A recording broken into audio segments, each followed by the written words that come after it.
Phambi kwethu sinosiskim usapulapha eMarathi but kwasemdantsane ngosukimi nayo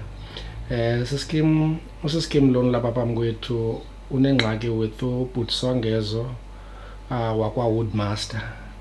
I think that kuna order izitulo plus netafile, so ezizitulo plus izitulo plus netafile yazo pha. And the reason why we're doing as a story is nathi siye satry umconductor ubhuti lo through wena usixelela uba make simnike ichance, and ngenxa yoba nathi simazi Songezo I tried uba sizame ke uba singamoshi ibhizinesi yakhe, simnike allowance.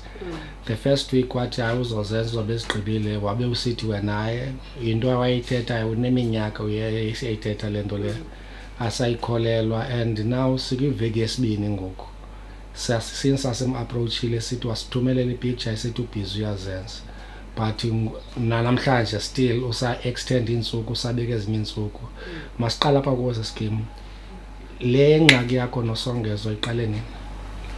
February 2024 ndam-approacha ndimxelela ndifuna into enje, ngandenzela malini, ndabe ndimbonisa kwindawo endandizawuthenga kuyo eyayiseJoburg. Officially indawo ndandizawuthenga kuyo yayilungele le mali ndandinayo. Wandi-advise ke not to go for that, wandixelela ke disadvantages of buying furniture online, that ifika into ingena-caution enough, ibantle but i-durability ibe ingekho right. Nam ke umthemba kwam nomazi umsebenzi wakhe ndathatha ke le option yakhe, ndabe ndimxelela ke this is the only money I have because uyayibona price yala ndibonise neprice yala nto ndandizayithenga. Ndamnika ke ngomthemba not knowing that uzawube uyandiqhumuza because I feel like undiqhumuzile ngoku. Wamnika yonke? Wamnika yonke, andenza laa nto yedeposit nantoni. Ndamnika yonke, ndamnika ii-colours ezi-2 for isitulo. And there was more things wayezawuzenza, wayezakwenza nekhabhathi ezayokwenza nasekhaya, but ke kube engadazi nale into ndaseba ndiziyeke ezinye izinto ezawuzenza. But le into yayinayo nekhabhathi yona for mna apha eflatini. So since then okoko wayesiza nezitori, ndamfunela more customers because ndazi isandla sakhe.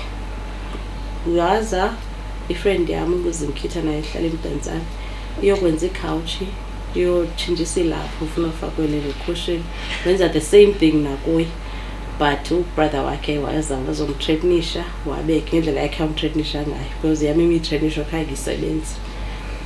Wabe ke uyazenza wabanika, ndiva ndithi lo ndimzise after ezam, nabanika wazenza.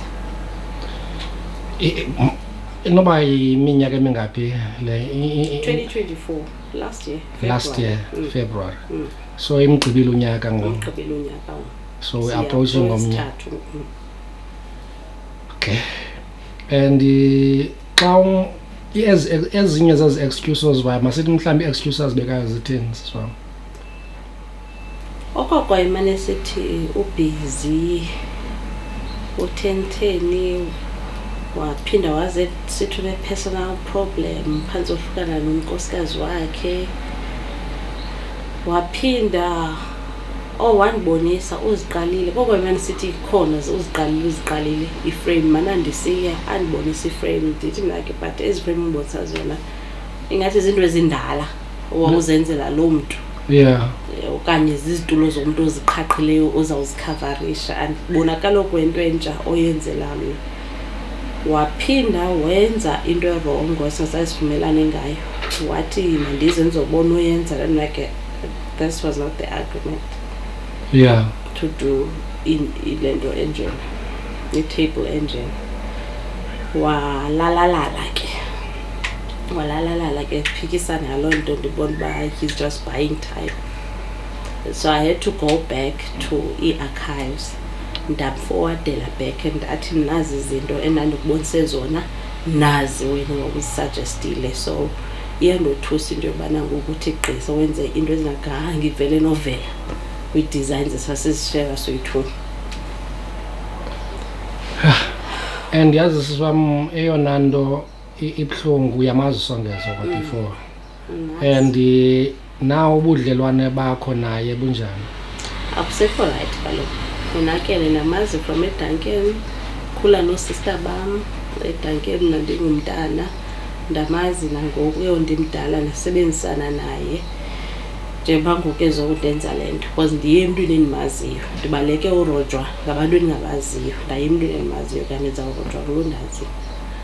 Omnye umntu sesikim uzothi njengoba uyithathile uyisa onilandiya kwimedia into yakho noSongezo and ingathi omnye umntu uyithatha isingathi ungumntu ofuna ummoshela ibusiness now.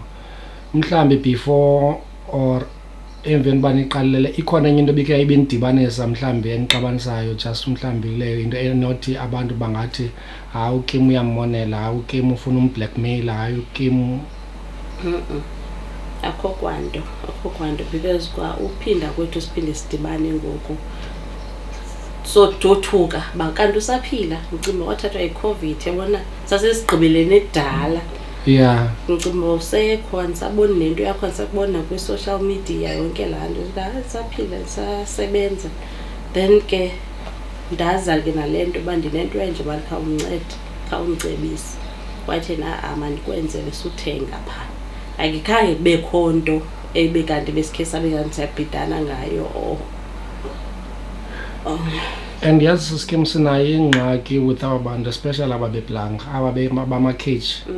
Inintsi ingxaki because I've got cases apha small businesses ezilandekayo endandizenzile and zikhona nezinye ezikhoyo and now ku-edishwa ezi I saw there was a video besiyikhophile apha kwamahobe uSongeze khona.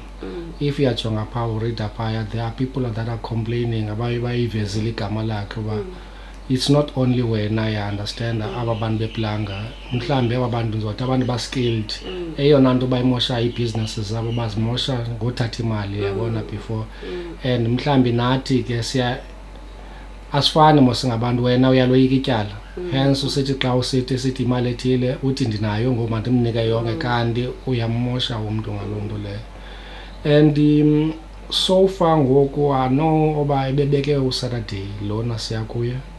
Let's hope uba mhlambi xa sigqibezela le video uyothi fika uSaturday afike sezikilantike but should uba fika uSaturday abantu xa beyibona le video on social media or beyibona le video siyipublishile they must know uba uSongezo akakwazanga udeliverisha to ipromise yakhe yokugqibela bumnike yokugqibela ngoku and so thisolinda uSaturday lo uzayo then should uba bayibona abantu ufuna bayazi uba there's nothing ayideliverishileyo.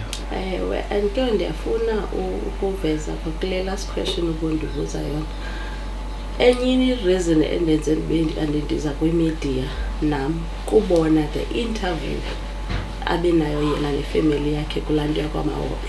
Yeah, uyabona ndaqoma xa ikwazi usebenzisa iplatform ezinjena yena why thina singazukwazi simosha nathi akawoyika amapolisa sanile amapolisa kawoyika amapolisa ayile amapolisa phayana wenze za promise ayina kanjani Monday nontoni so xa koyikwe amapolisa ke ngoku andiyibona ngenye iplatform enoyisebenzisa other than le naye ayisebenzisileyo for ulungise yakhe ingxaki so nam ndiyibone the best platform to use for him. Yeah, not that imnyelisa business yakhe or any sort. And kalosi swam nina ningabantu ababhinqileyo yabona xa nisithatha imoto nizisa ko-mechanic nithatha advantage xa nisiya niyocela ukwenzela loo makhethi nithatha advantage nalapho ya understand so should uba umntu aba bantu basebenzayo ba-skilled xa beyibona uba lilidelela lapha iprice oqala ziyenyuswa yonke into everything iya-exaggeratewa kanti xa umntu edilishana nomntu oyindoda ii-prices ba reasonable kuyakwazi uthethwa hatsho nganzokunika le mali ngoku thina siyakwazi uphuma nento engaphelelanga engakhange igqitywe nogqitywa ubhatala but nina ufuneka ibhatale everything up front so mhlawumbi nawe uyayicingela mhlawumbi ubona lento ungekho umuntu ungutata understand ecanga kwakho and uthatha advantage of leyo into. Ewe, I believe so. Though ndiye ndazama involve umyeni wesister yam. Yeah. Like ndizamile involve abantu abazi-males thinking that no kuza kothuka. Hayi khange bothusi. Siskim masingayenzi bende. I think it's long enough for uba uyipasele message uyifuna uyipasa. Let's hope usongeza uzolideliverisha and abantu ezinsitsho abantu should abayibona sebeyazi uba it's a last option nakuthi because we involved ekunegotiating ngenxa yabasimazo songezo and xa siyikhupha ivideo nathi sincamele. Enkosi Skim ixesha lakho. Enkosi.